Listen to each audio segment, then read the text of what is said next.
Hello guys, how are you all? Today we learn CapCut. So open the CapCut, then click on New Project. If you want to add videos, click on Videos, and if you want to add photos, click on Photos. I want to add photo, so I add this photo. Click on Add. Then if you want to add effect, click on Effects.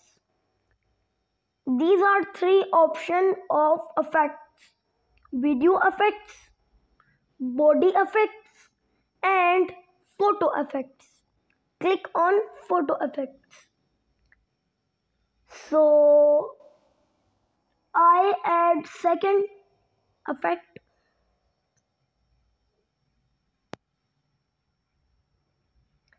So this effect is applied. Then click on tick. So if you want to play your video, click this button. If you want to remove watermark, click on ending, then click on delete. And if you want to add watermark, click on add ending. If you want to export video, click on this button and your video is ready to share.